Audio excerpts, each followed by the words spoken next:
This Steve Jones Show podcast is now loading. The Steve Jones Show podcast is presented by Sunbury Motor Company, Purdy Insurance, and Brewers Outlet.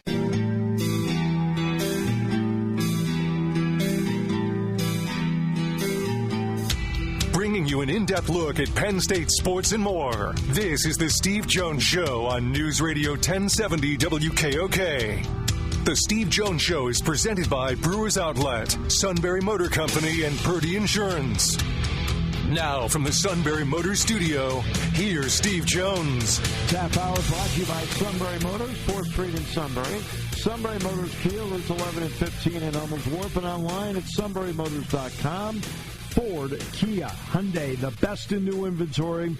Great pre-owned inventory with the Sunbury Motors guarantee.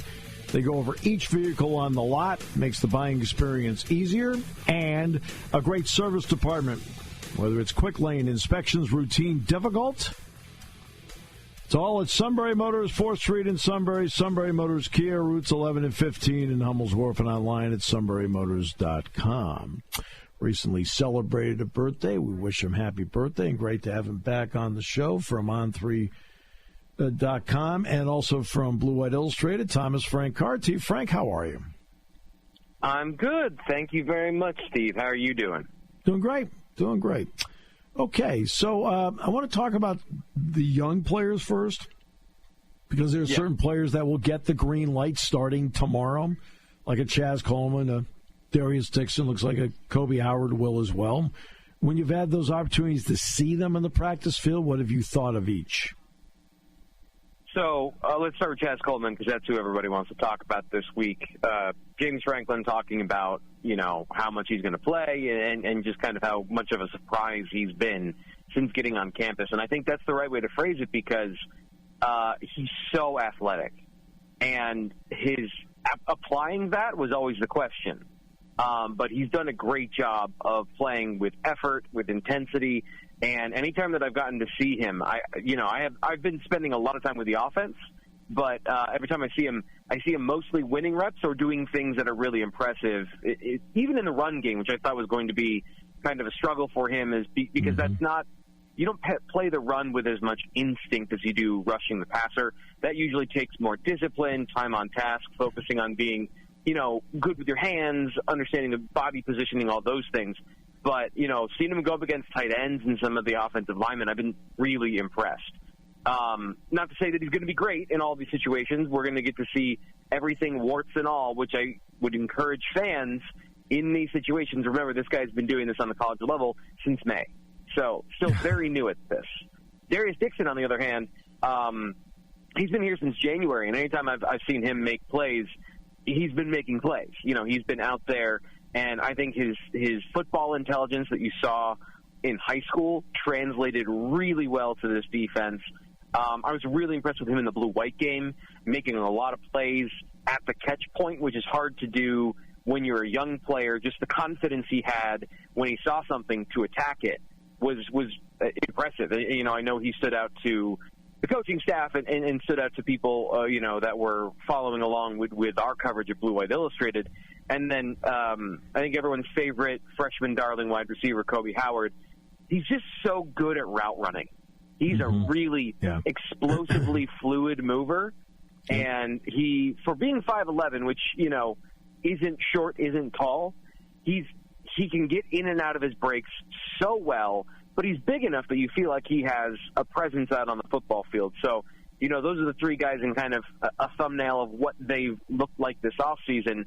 I think there's still a lot to learn about all those guys. I'm especially interested in Kobe Howard, seeing him go through more contact, more live reps. That's an area where a lot of receivers take that, I'm a good route runner, but then how am I a good route runner when somebody's trying to stop me from doing that?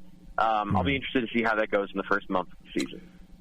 So you'll let the game, of course, come to you like you always do. But at the same time, is there a checklist of things that you're interested to see tomorrow because it's the first time in practical application for this team? Yeah, just how they plan on, not really as much this week as other seasons because, as James Franklin talked about, there's 50 new players on this team. So, like, I could tell you sitting here that last year Nevada played a lot of quarters defense, but they've changed a lot of players on the team, including their safeties. So going up against Penn State, are they going to be playing that defense against this team that can play with two tight ends and run on anybody? I don't know if I should expect that. So then I don't know if I should expect, okay, how's Penn State going to attack those things? Right. So it comes down to some of the basic things of what is the offense, what's the evolution from the concepts we saw last year? The things they did with Tyler Warren, they're not going away. They're going to change.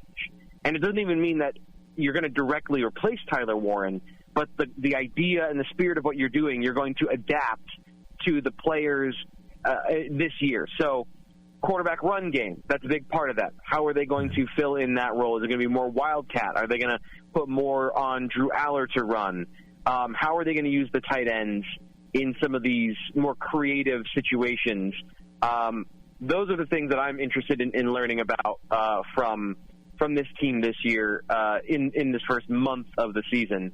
And then defensively, I think the way I feel like I'm going to learn a lot about football watching Jim Knowles' defense, because he does things at an advanced level that, we haven't seen as much, especially in the coverage, the secondary, that we haven't seen at Penn State in a while.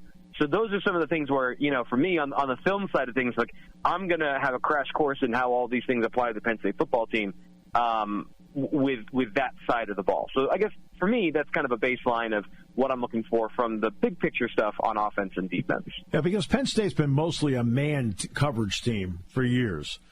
Jim will use man coverage, but Jim also mixes in a lot of other elements out there in coverage. And I think that's going to be interesting to see how he mixes in certain looks in coverage, zones in coverage, and also how he uses some false pre-reads to do it. Yeah, that's the thing. Truthfully, I thought that we were going to see more of that last year. I thought we were going to see more of that given that they wanted to play with three safeties. I thought more of what Jim Knowles is doing and what we've seen him do previously, I thought that was going to be a part of the package last year. Maybe it was, and they just never were able to do it because of the injury to KJ Winston. And then you mentioned zone coverages and playing a lot of man. The other thing that he likes to do is play off-man coverage, which is, we've seen Penn State be really aggressive and put guys at the line of scrimmage trying to press players on the outside. Like as you mentioned, there's some of that in this defense, but they also will play off to try and disguise between zone and man of, hey, more false pre-reads for the quarterback. You think it's one thing and it turns into the other. That is, I think, the thing I'm most interested to learn and to see, and how that helps this team make more plays and give up fewer big plays because the opponent knows what's coming. There were a lot of times last year, including that national championship semifinal, where the other team just knew what the coverage was and was able to dial up a good play for that particular situation. So I think that there's going to be less of that this year. I'll give you a good false pre-read story. There was I think it was a Sheets golf outing, and Terry Bradshaw doesn't normally go to a lot of these things, did go, and they brought the Cowboys, the old Cowboys, and the Steelers together for this outing. And Cliff Harris goes up to Bradshaw and he says, on the touchdown pass to Swan, he says, we gave you one false pre-read and then a second false pre-read. What gave away our coverage? And Bradshaw says, I have no idea what you're talking about. I looked up. He's the first I saw, so I threw it to him. And Harris throws his hands up. He goes, I don't know how do you outthink this person? That's a savant right there, right? That's I don't want to say idiot savant, but a bit of a savant there, where you could just look and no, I'm just going to throw it to that guy, and then it's going to work. A lot of guys do that, and then they throw a pick six. Oh, I know. It's like he's like, I'm trying to outthink this guy. What am I doing?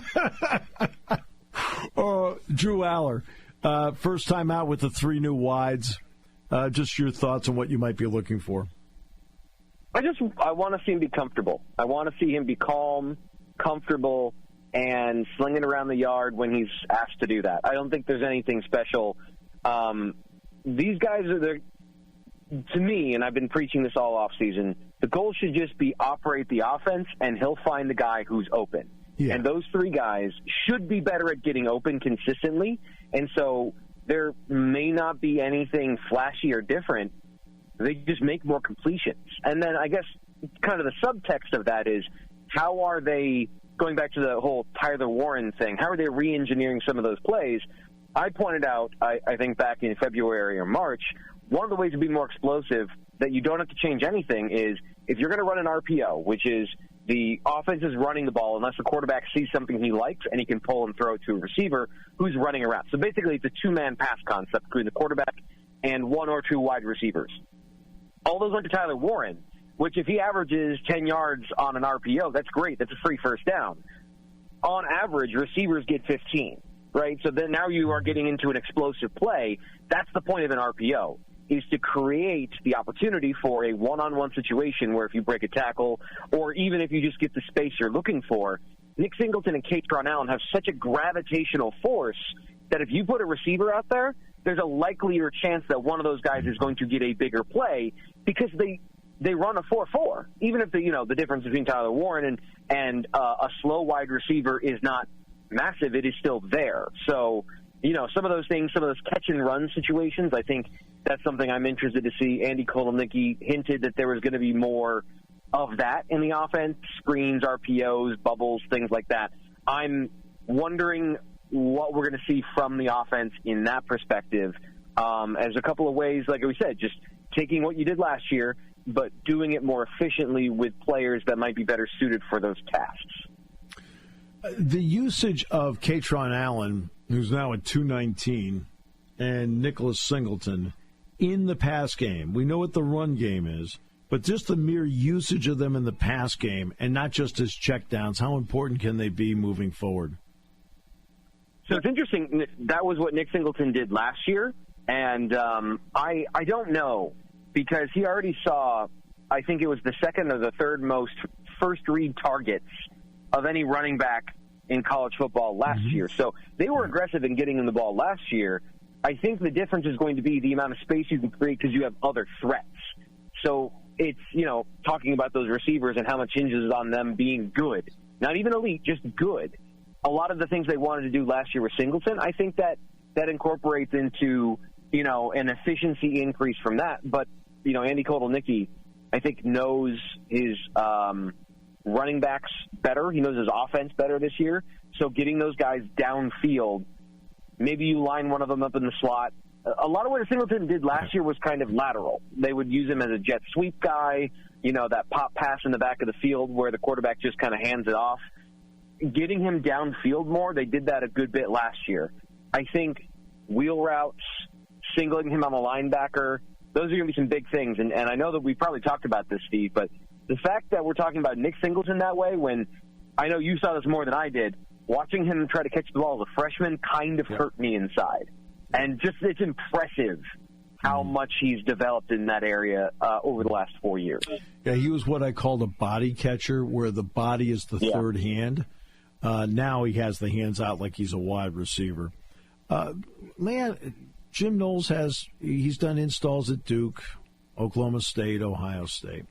How important will the first few weeks of the season be for him to see what he wants to do with his personnel, but he's also finding out at the same time what they can do and also what they may struggle with, which will tell him how to play going forward? Yeah, that's an interesting concept, and one that I think is going to be pretty fluid. I don't know that you want to curtail this defense. You don't want to put guys out there that are going to start making mistakes and busting coverages and leading to wide open touchdowns. That being said, if you take away a lot of the diversity in this defense, I think you take away what's special. So it's going to be about finding, as you mentioned, finding the guys that can do it. And I think they have a good read on who those players are right now. But then it's more of finding where their individual weaknesses are mentally to then help them sharpen those things for later in the season. So, it's what they had installed from last year that they wanted to keep, what he wanted to add new.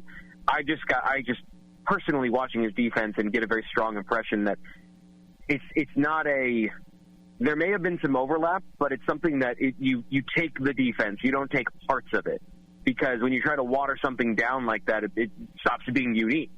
And I would hope that that's not what the end result of September is that they have to do less.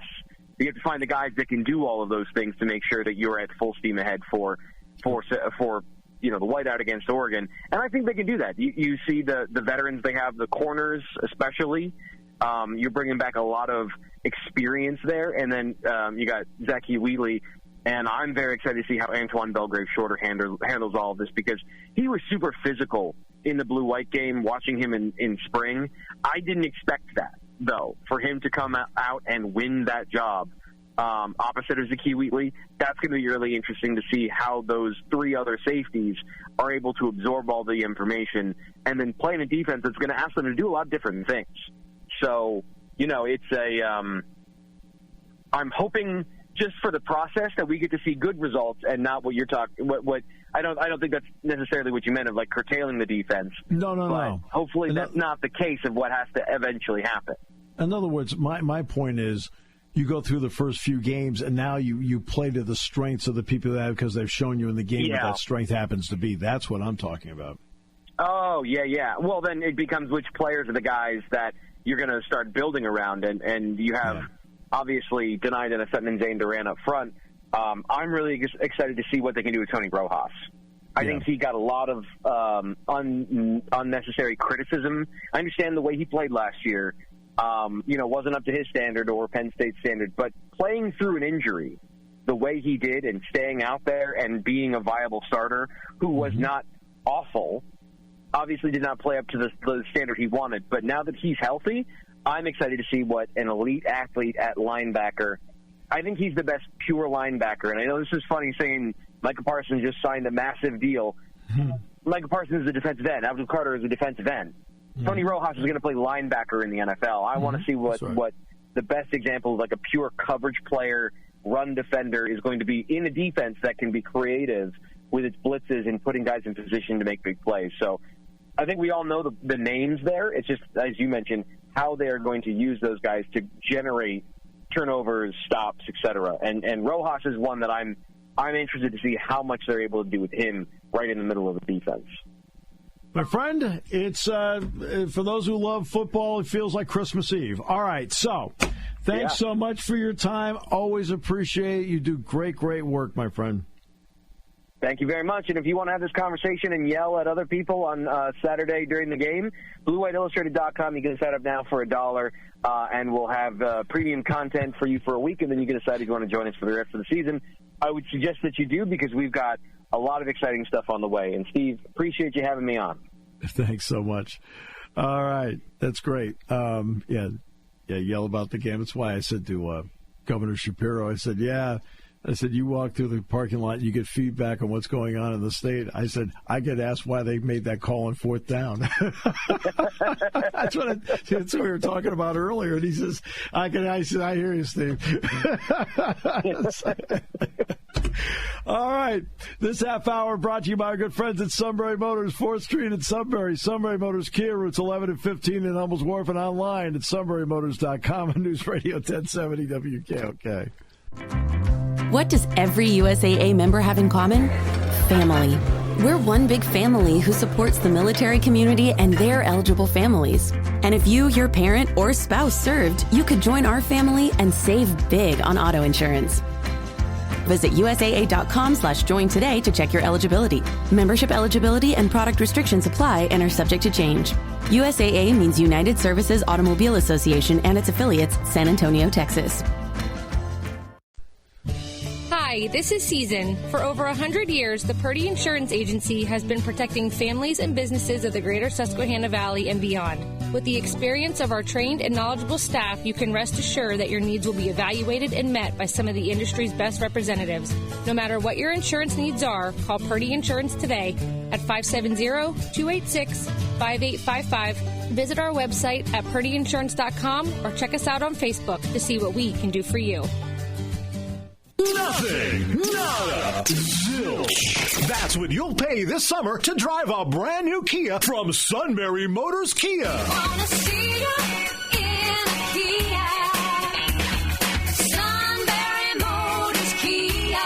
That's That's right. Get 0% APR financing for 48 months on 2025 Kia Sportages, Kia's most popular model. Plus, get 0.9% APR financing for 48 months on 2025 all-wheel drive Kia Sportage hybrids. They get up to 38 mpg. SMC also has 1.9% APR financing for 48 months on the all-wheel drive, brand new, refresh-styled 2026 Kia Sportage LX, starting at just over $32,000. Remember, every new Kia comes with a 10-year, 100,000-mile limited powertrain warranty. Nothing, nada, zilch, with as low as 0% APR financing at Sunbury Motors Kia on the Strip at Hummel's Wharf and at Sunbury Motors Kia. Hey, it's Paris. You know I love sparkly things, right? Like stars. Duh. And thanks to Hilton and AutoCamp, I just slept under them. Picture me, serving looks by the fire outside my luxurious Airstream, making s'mores with the kids, while a national park is our backdrop. The great outdoors meets Hilton hospitality. That's hot. Explore all the new ways to stay at Hilton.com. Hilton for the stay. .com.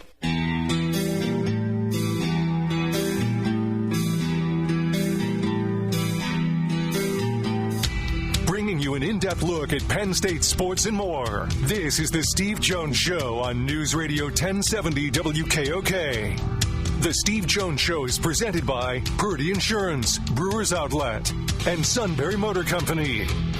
Now from the Sunbury Motor Studio, here's Steve Jones.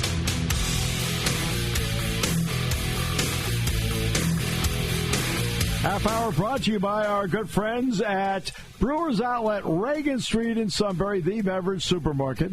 Imports, domestics, microbrews, the best selection of beer anywhere. Wine coolers, water, soft drink, snacks. They roast their peanuts fresh and out every day. 6 great flavors of slushies. And ready to drink cocktails. High Noon Jack Daniel's Crown Royal. Pickle Bar led by the Barrels and the Dills, indeed second to none. It is Labor Day weekend, so stock up right now and just kick back, enjoy, relax.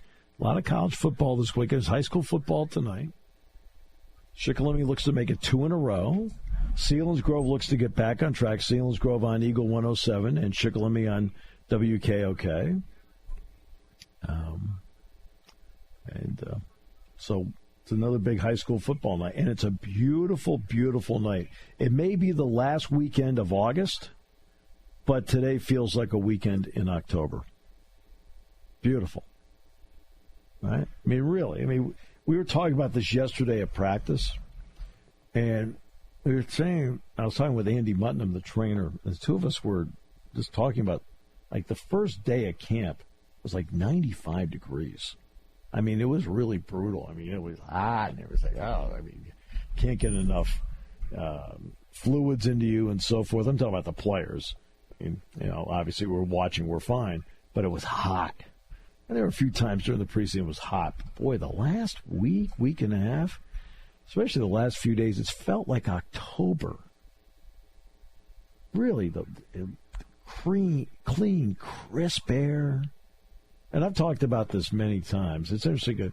I'm going to go back to our opening conversation of the show today with Governor Josh Shapiro.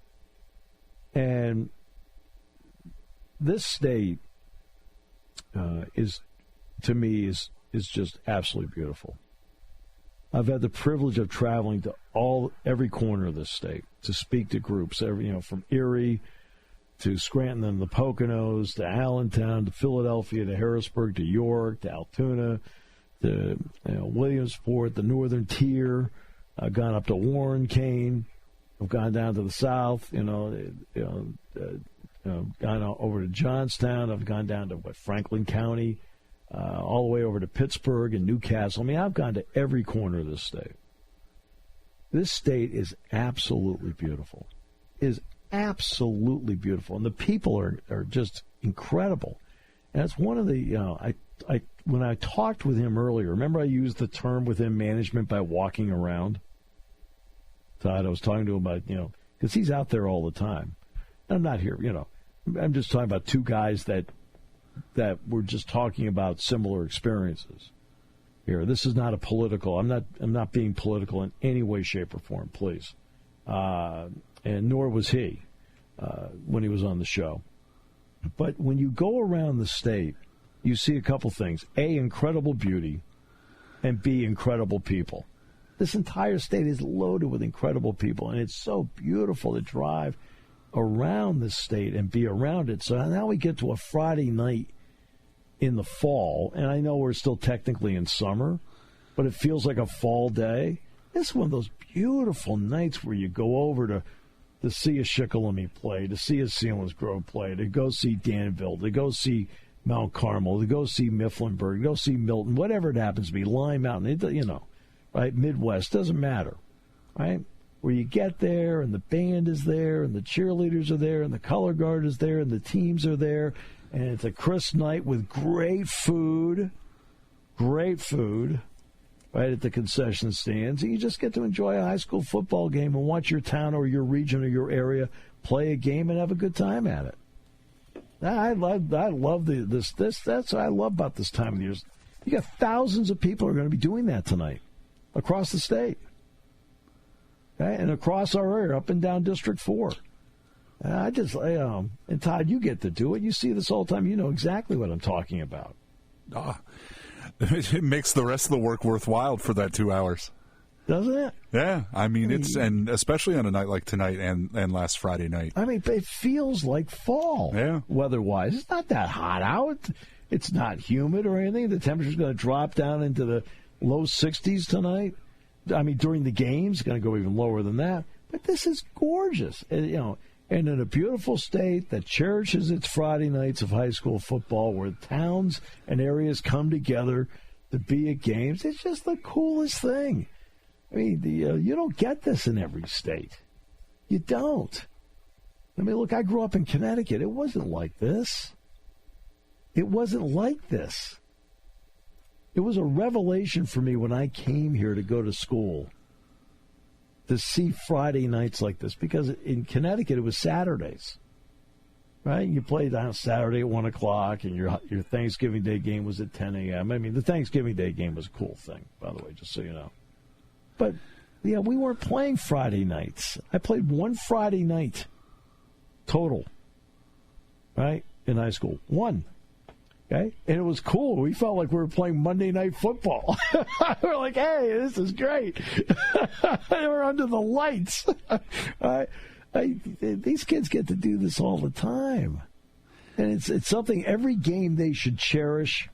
And as a parent or a friend, you should cherish as well, because there's only a limited window in your life that you get to play high school football. There's only a limited window that families get to watch their loved ones play high school football, or perform in the band, or perform with the cheerleaders, or perform with the color guard, or whatever it may be. There's always that limited window, so I hope everybody just thoroughly, completely enjoys it. It's just fun. I had two thoughts when you said about never playing on Friday night. This is probably 10 years ago. Michael Ferrero, the former Lewisburg football coach, in his first year, he told me that their Friday night game was the first time he had ever played football on a Friday night, because he grew up in New Jersey and they played every game on Saturday. Yeah, no. Growing up in Connecticut, Todd, we only, except for one time, I remember it was Fitch High School in New London, Connecticut. We went down there to play. It's the only time I ever played under the lights. It was like, oh, this is actually kind of cool. I thought, this is good. Like I said, we're all like, we're playing Monday Night Football. Even though we weren't, but it still felt that way. It felt great. But we always played on Saturday, right? We never played under the lights. Even when it was a lousy day, there weren't any. Now, where I grew up, they now have lights. But when I played, there weren't lights. We didn't have any lights. Nowhere we went had lights.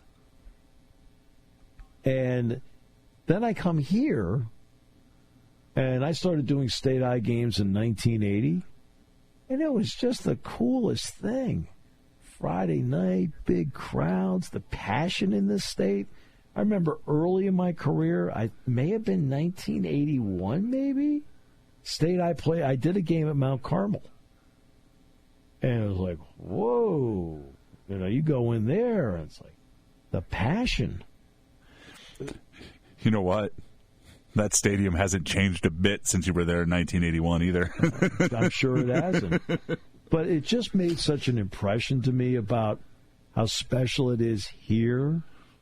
And my point is, appreciate it because it's not like that everywhere. It's not like that everywhere.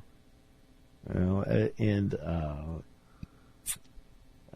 I think that's the point I'm making.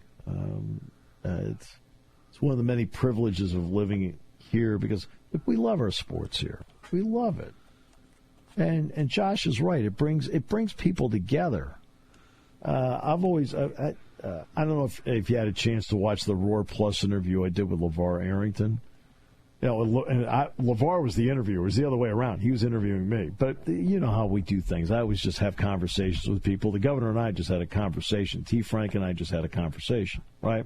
I may have to lead with questions, but we're having a conversation. And LeVar was talking about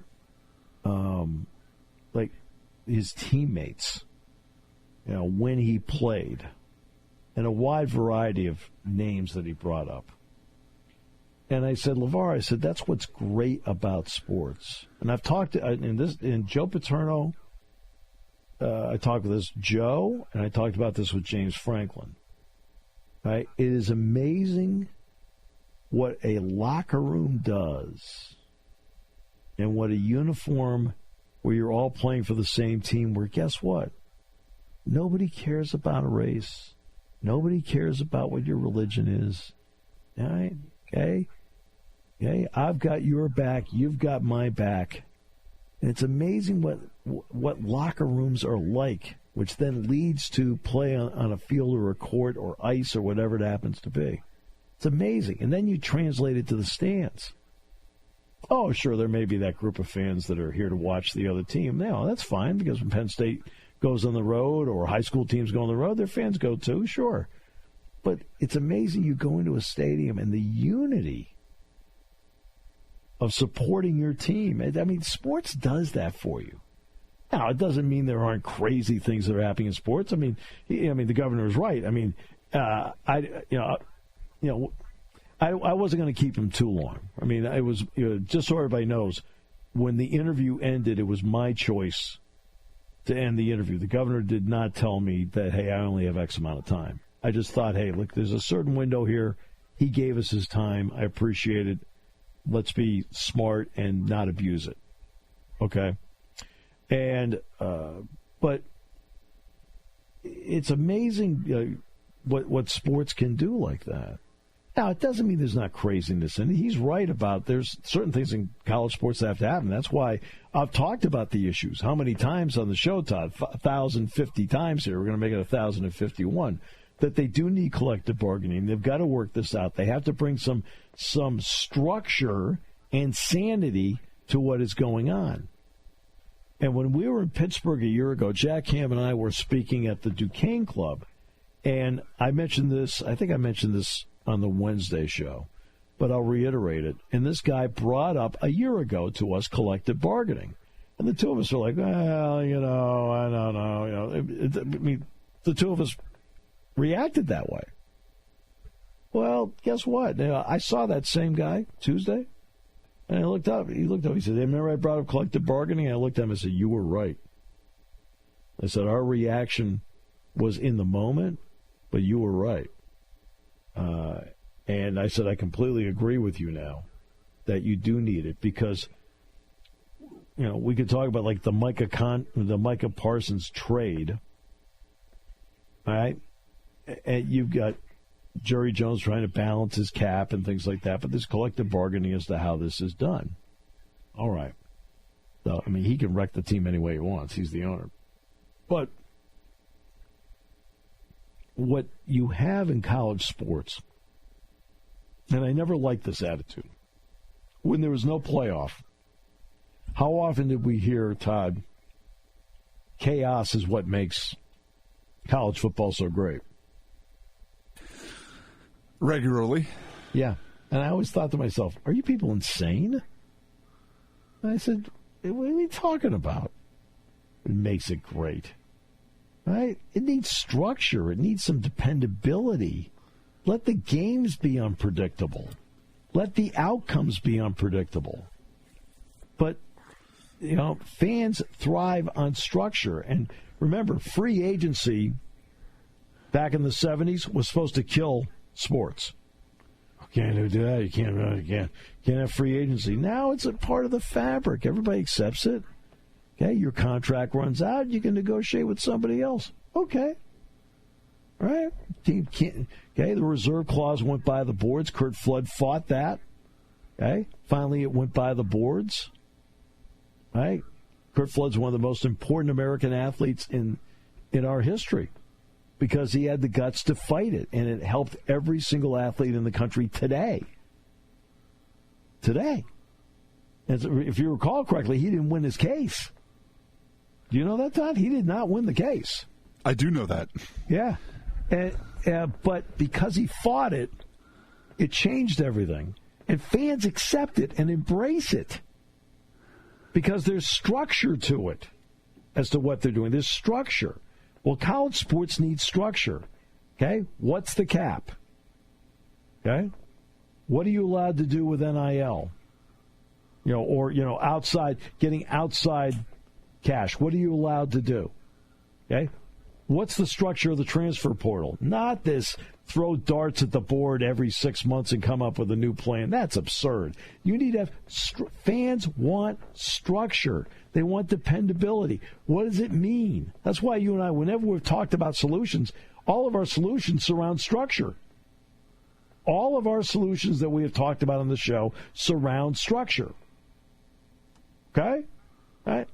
So that's what we're looking at here. Okay?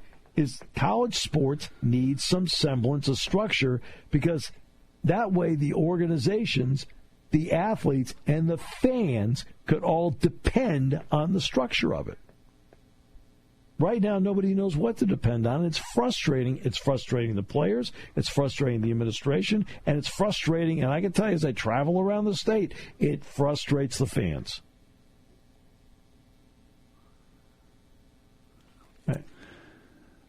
Speaking of the transfer portal and stuff like that, did you see about Dylan Edwards from Kansas State? Did not. Muffed the punt on the opening drive last week in Dublin? Yes, I did see that. Taking his injury red shirt. Promises weren't met. Oh, boy. All he did this year was muff that punt. He never came back in the game Saturday. Oh, no, I remember he had a towel over his head. Yeah. Yeah, he had a towel over his head on the sideline. I just wonder if somebody said something to him after muffing the punt and that made him quit. That'd be wild. Well, again, what's the rule? 4 games. 4 games. So I always feel like one of the key points of the season is week 5. Like, okay, he's still here, right? Well, isn't that when the UNLV guy decided to sit down too? Was after the 3rd game? Yep. Yeah. Yep. And he is at James Madison this year? Yeah, I think he won. I think I read earlier this week he won the job. Yeah. I'm not surprised. He was at Holy Cross. He wasn't a bad player. No. He's all right. I was going to say he was Bobby's quarterback at Holy Cross. Yeah. Yeah. So, I mean, he knows him. I guess he's 40 now. I guess he's Bob. Robert to you. Yes. I'm Robert now. Okay, good. But, yeah, he was at UNLV 3 games. I didn't get my money. I'm leaving. Like, or my favorite, I ain't starting. I'm departing. Well, you saw they're starting the Nico rehab, too. Oh, are they really? Yeah, it wasn't him. It was Tennessee, and now he's taking less money to come to UCLA. Yeah, brother. Yeah. Well, at least he has good PR people. I mean, the wild story is that he's not the only guy allegedly that was threatening to not play in the game because there were two other guys. Like, you're going into a playoff game. That's all you're thinking about? Are you nuts? Well, Deion started it yesterday, too. I can't think that way. Now, the part that he brought up that I think is important to talk about, okay, is that, first of all, the college football playoff is gigantic money. It is gigantic money. And I realize that you are getting money for the year, so it's part of what you do. But I don't think it's wrong to bring up the possibility of, like, in collective bargaining, talking about playoff shares. I mean, now, does it get rejected? You can't negotiate, whatever. But it's a topic that should be brought up. Why not? Why not bring up the topic of playoff shares? The college football playoff is an independent organization. It's not the NCAA. So why not bring it up? I think that part of it is the part that usually slips my mind, too, that they're not the same thing. Yeah, I mean, the college football playoff is its own incorporated entity. I mean, I think it actually is CFP Inc. And that's,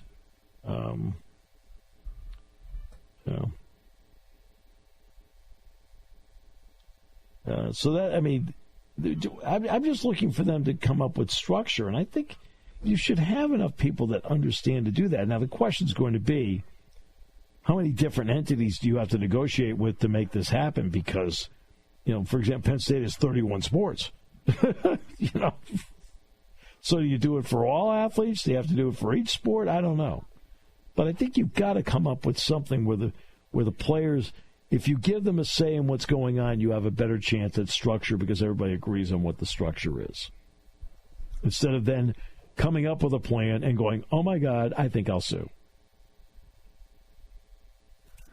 I think part of the other issue is now we're not, nobody's going to talk about this because the games have started, and then once the schedule gets ridiculous at the end of the year, we're kind of in the same spot with, where they're negotiating ideas again, and nobody.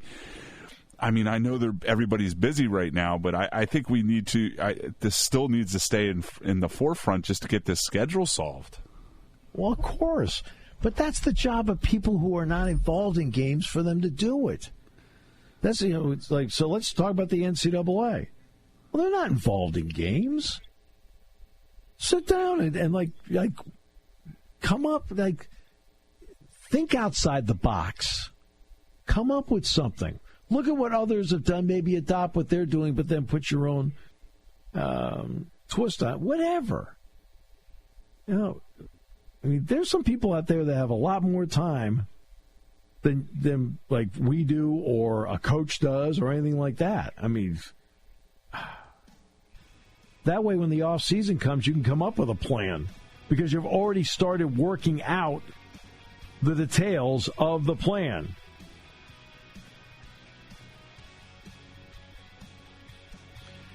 Three-day weekend. I know you have to work tonight. Do you have to work all weekend or what? I'm the Sunday night guy, but I have Saturday and Monday off. Okay. I've got games.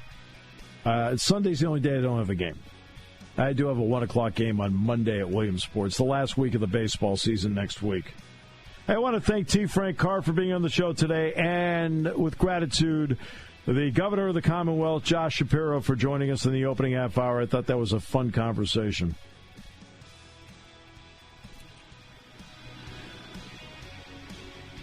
And I'd also like to thank the Sioux for not coming on the show.